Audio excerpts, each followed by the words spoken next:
You are Locked On Braves POSTCAST, part of Locked On Sports Atlanta, your team every day.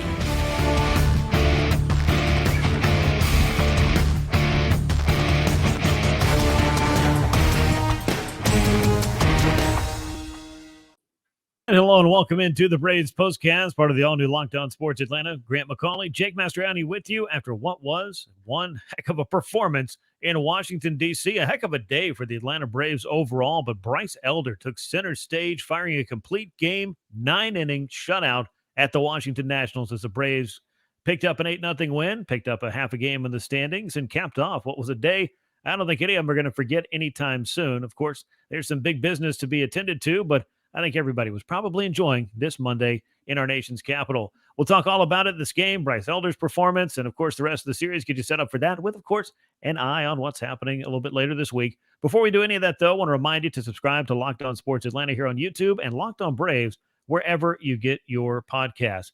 Jake, I don't want to throw around all willy-nilly. You know, that was a Greg Maddux-like performance, but as close as it gets, when you're under 2.5 hours, firing a 9-inning complete game shutout, something that no Braves rookie had done in 32 years, I would say that Bryce Elder turned in the kind of performance that should be awarded the highest of accolades. It should be. I mean, it's truly incredible. The first complete game of the year by any Braves starter, not just the first complete game shutout, which it is as well. So, I mean, anytime you're doing that, it's truly amazing what he has done for this Braves team, you know, here over the last couple of months and stepping into the rotation, you know, giving some guys some rest. It really has been huge. He's been, you know, one of those terms we like to use, an unsung hero type of player for the Braves with what he's given them.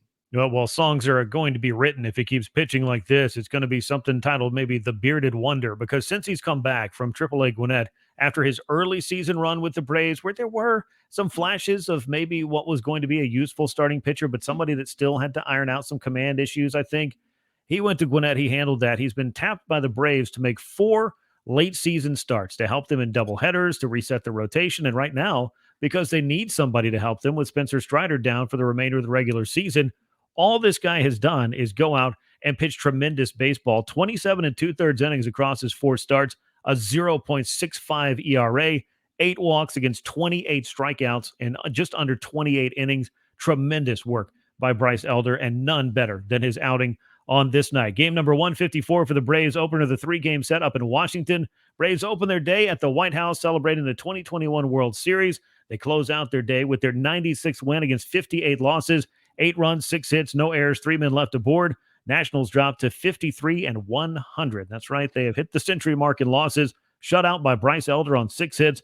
Washington did commit an error, left 5 men on base. Elder's victory makes him 2-3 on the season. Corey Abbott takes a loss, drops to 0-4. But the story was Bryce Elder. A complete game shutout, the first, as you mentioned, for an Atlanta Braves pitcher this year. The first shutout by a rookie Braves pitcher since September the 23rd, 1990.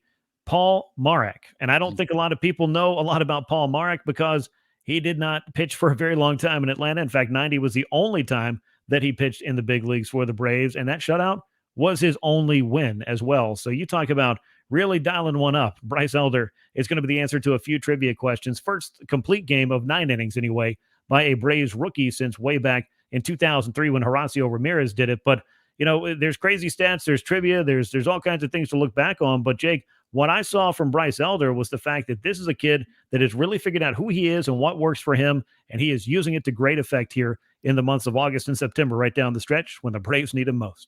And I've talked about it. He's got 4 pitches that have a ton of movement. But what I liked about on this night is they just kept going to the sinker. It was working for them. The Nationals were being aggressive in the count. Both teams early were treating this like the last game of spring training, like they both just wanted to get out of there with how they were free swinging. But it worked to Bryce Elder's advantage. He was able to get some quick outs, but 57% usage on his sinker in this game. Again, just telling you, you know, it was working for him. Kudos to them for going back to it. It was very effective for him, able to get some quick outs. And look, let's be real. He started 2 games against the Marlins, 2 games against the Nationals over this. That's by design. But the Braves have pitchers in their rotation who haven't had that type of success against those same teams. So you still got to go out there and get it done. I think he's hopefully figure some things out. Another thing I liked about his outing tonight, just the one walk. That's the one area, especially at the big league level, that's really troubled him are the walks. So again, he played off the aggressiveness of the Nationals in this game. I thought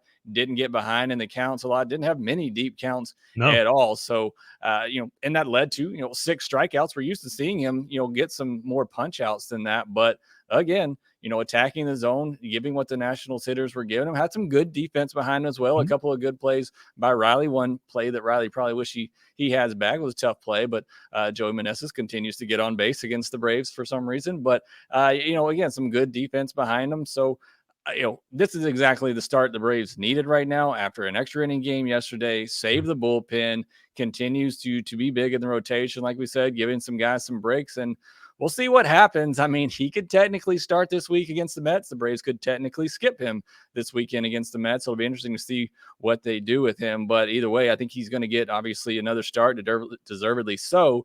And then we'll see what happens. Maybe he gets in the postseason plans.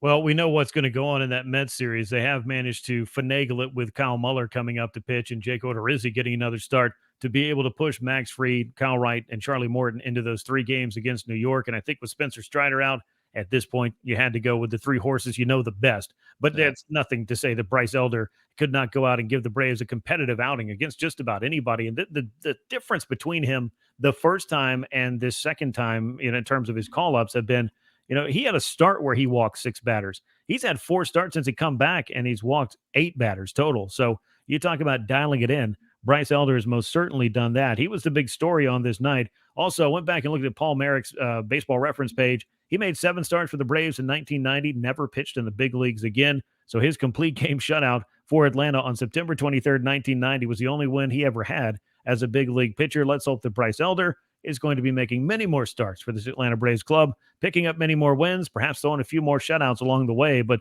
the way he's been pitching down the stretch here, that Bryce Elder's name has got to be on a short list when it comes to spring training 2023, and you start trying to address that 5th starter spot. I definitely think he's earned that. And we have a lot to talk about for the Braves offense, which got busy and had a huge inning in this one. And we'll do it after I remind you that Coffee AM is the official sponsor of the Braves Postcast. Coffee AM is an Atlanta-based small batch coffee roaster. Head on over to coffeeam.com/lockedon today. Take a look at their full menu of coffees, teas, and gift sets. coffeeam.com/lockedon. Use that coupon code LOCKEDON to get 15% off your first purchase. Coffee AM is the best small batch coffee roaster in America. The Braves have been looking for some signs of life from Matt Olson. I feel like after getting his day off on Saturday, he had some good swings on Sunday, and then he had some very good swings in this one. Had a home run, a 2-run blast off the foul pole down the right field line, had a sacrifice fly a little bit later, also drew a walk. So I felt like, and I know we'll talk about what some of the other Braves offensive heroes did, including Marcell Ozuna and Orlando Arcia, who also hit home runs, but you had to be kind of zeroed in on Matt Olson's name, which was following cleanup hitter Michael Harris in the lineup. So we have reached peak weird September lineups, but you wanted to see something out of Matt Olson here for sure. He's going to be under a microscope down the stretch. There's no doubt about it. The Braves need him in the lineup. They need him to get going. So certainly every at bat he has is going to be overanalyzed by fans and probably himself and the team. Trying to figure out and look for signs for him to get going. So certainly a home run will do that. It's reminiscent. We saw him just missed a home run a couple of weeks ago when he was in this drought. So you don't know what that would have done, but there was things during these struggles that he's had, balls that just weren't falling in, things not going your way. Sometimes that happens when things are going as badly as they are. So good to see that ball stay fair, go off the foul pole, but it was fair. And that's a discussion for another day, maybe. But sure. And then a good line drive to right field for a sac fly as well. A ball that was absolutely demolished, like you said, taking his walk. So again, you're looking for any kind of positive signs for Matt Olson to get going. Certainly, this night was a good one. Yeah, and like I said, back-to-back days where he had a couple of good swings. He had the double against the Phillies on Sunday. Also had a liner that was caught at the wall that on some other days I think might have gotten out of the park, but he does get one out of the park big time by hitting it about halfway up that foul pole down the right field line. And then, as you mentioned, that line drive for the sac fly. Just good to see these very good swings, these hard hit balls for Matt Olson the last couple of days. And if he wants to pick a time to get hot and to make up for all the other things that maybe haven't gone right in September, well, down the stretch here and all the way through October would be a great time to do that. As I mentioned, Marcell Ozuna homered in this game. He's got 22 on the year. Orlando Arcia capped a big inning for the Braves with his 8th home run of the year. And it all kind of opened up with one play the Nationals couldn't make that left that door open. And the Braves offense, that opportunistic bunch, kicked it down and used the long ball. And we know what happens when the Braves hit home runs. They're typically in the win column. And it happened yet again here on Monday night in Washington. Yeah, it's just 6 hits in the game for the Braves. So, I mean, you look at the offense, kind of weird overall when you look at the stat line. 8 runs, just 6 hits. But like you said, took advantage of the opportunities they gave them, had some walks. And last time they didn't strike out against Corey Abbott at all. This time he was racking up the strikeout. So, again, kind of an unusual line when you look at the game for the Braves offensively. But they get it done. They use the long ball as they are prone to do. You'd love to see that. I think there was a couple more, at least one more I know that should have gotten out of there, but that win brought a couple balls back in. I think Eddie Rosario had one that I thought was gone. Great catch at the wall there. So, yeah, that's what this offense does. And speaking of Matt Olson, that's what he does. Look, that's why he's so important to the Braves. When he's hitting the ball and he's getting extra bases. You mentioned the double yesterday, the home run today.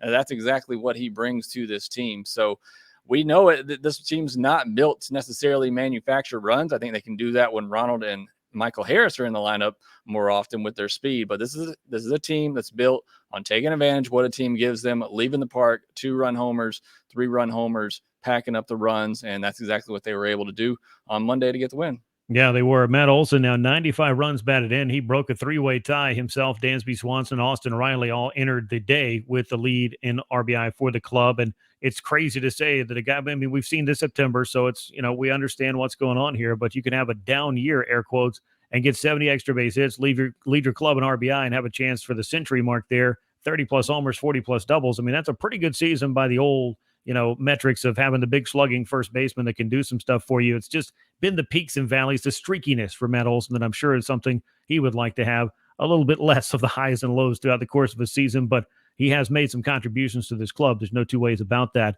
You mentioned Ronald Acuna Jr. and, of course, Michael Harris. I talked about him briefly being the Braves cleanup man today. I don't expect that to be the case on a regular basis, but hey, why not try a couple of things out? But a great thing to see, Ronald Acuna Jr. drawing the start, playing right field, had some hard hit balls in this game. Nothing dropped in for him in 0 for 5. But Jake, after 3 days, make that 4 days in which Ronald did not start and only playing in one of the 4 games in Philadelphia.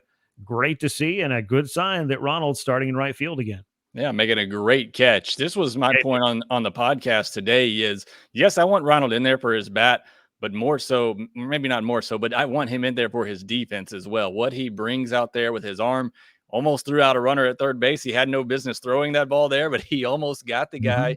I mean, he is just incredible out there defensively with what he brings, and that just really makes, obviously, the outfield defense so much better when he's there. So love to see him back out there, back in right field. Yeah, today he and Dansby both go 0 for, and this offense puts up 8 runs. Riley was 0 for as well. We didn't mention him, but did draw a couple of walks, got hit by a pitch. So, again, the top of your order doesn't get hits. It just shows the length of this Braves order. They're able to still put up some big numbers on the board. So, yeah, I love having Ronald out there. Again, love his bat at the top of the order, but also just really love seeing him out there defensively. Yeah, I remember the first time they put him in right field because, when he came up, he played so much left field the rookie year. Then they had him in center field for a good chunk of that second full season. And, by the time he got over to right field, I just felt like, this is a guy that it seems like the tailor-made spot for him because he does have that great arm. And I think people forget about that. I don't think he necessarily graded out as a great defensive center fielder, though I'm sure he's perfectly adequate were he to play there. The injury, though, has kind of moved to the back burner. I think anybody's expectations about what he has been defensively or should be at this moment, but I'm with you. I think he affects the game in so many great ways. Brian Snitker called him a weapon out there. When everything's going right and Ronald's making catches like he did tonight and those kinds of throws, it's just one more way that this guy affects the game. A good note for Michael Harris, 20th stolen base of the season in this game. He is knocking on the door of a 2020 season, 20 homers, 20 steals. That's something his buddy Ronald Acuna Jr. didn't even do in his rookie year. That would be quite an accolade for Michael Harris II, who, of course, has a pretty good case for Rookie of the Year, something we'll talk about more at another time. Brought this up earlier, but the Braves are just one game back in the National League standings now. The Mets are idle on Monday. They'll get a 3-game series started against the Marlins. But the Braves have just got to handle their business in Washington, head into Thursday's off day, and have a chance to maybe flip this thing around by lining up their rotation the way that they want to. We're going to talk about Game 2 against the Nationals, though. It comes your way on Tuesday after I tell you about LinkedIn and LinkedIn Jobs. It helps you find the candidates that you want to talk to faster. Every week, nearly 40 million job seekers visit LinkedIn. Post your job for free at linkedin.com/lockedonmlb. That is linkedin.com/lockedonmlb to post your job for free. Terms and conditions apply. Now, the Braves have had a job posting in their rotation, it seems like, a few times this year, Jake. Kyle Muller's the guy who has applied and been accepted to be the starter for Game 2. He's 1-1 on the year. Paulo Espino gets the start for the Nats. He's 0-7. I know Muller's had a little bit of a difficult September for Gwinnett, but this has been an incredible season for him, I feel like, development-wise, and I'm excited to see him get another opportunity, and I think this is the perfect team, the perfect opponent for him to line up against. It is. I mean, just like with Bryce Elder, like I said, the Braves have picked their spots wisely with him, bringing him back up, getting some confidence. So hopefully you get that same with Kyle Mueller. It has been a rough September for him, an ERA over 6 at Gwinnett and 3 starts. So certainly would love to see him get going again. Well, like you said, been a tremendous season for him down at Gwinnett, and he was great when he came up to pinch against the Marlins a while back as well. So I think it's a good opportunity for him and Bryce Elder. I think Braves are looking for guys kind of in the back of that postseason rotation, some guys who can come in, give them length to get some strikeouts. You know, Mueller from the left side could be somebody that maybe they think about, but either way, you know, Braves need this right here because they, like you said, need to set up that rotation for the Mets. So hopefully get another good outing from Kyle Mueller. At the very least, because of what Elder did on Monday, you have the bullpen fresh, ready to go if needed. But yeah, really looking forward to Kyle Mueller, seeing what he can do, and looking forward to this offense putting up another big number. Yeah, definitely excited to see that. 2 starts for Kyle Mueller this year at the big league level. 1 bad one really good one. So an ERA just over 10, but I pay that no mind. He has been much better than that in Gwinnett, pitching to the tune of a 3.41 ERA, 23 starts, 134 innings, punched out 159 batters, and walked just 40. And that is a column you can circle in red. Very exciting to see that his command has had him in the zone, piling up strikeouts and not giving away free passes. He's another name to keep in mind next spring training, but goodness knows we've got so many things to talk about before we start talking about spring training. The Braves with a big-time win over the Nationals to help them gain half a game in the standings. That's why it's big time, because every single game down the stretch, regardless of who you're playing, has a chance to impact what is a very tight divisional race, really the only divisional race going on in baseball. The Braves and Mets locked up in it. Both teams are on pace for 100-win seasons. Braves haven't had a 100-win season since way back in 2003. And with one more win, they'll match the 2019 club for 97 wins, which is the most in the last decade for this club. So a lot of good things happening when the Braves pick up a win, most important of which is looking in the standings, trying to gain that ground. And the Braves have done a decent job of rebounding after what could have been a very rough road trip to once again, after losing 3 in a row, bounce right on back and start another winning streak. That's going to wrap us up here on the Braves Postcast, part of the all-new Locked On Sports Atlanta. Make sure you're subscribed on YouTube and subscribe to Locked On Braves wherever you get your podcast. He's Jake Mastroianni. I'm Grant McAuley. Once again, your final score on this night, thanks to Bryce Elder and some serious offense, 8-0, the Braves over the Nationals to take the opener of the 3-game series. We will come your way after Game 2. And until then, so long, everyone.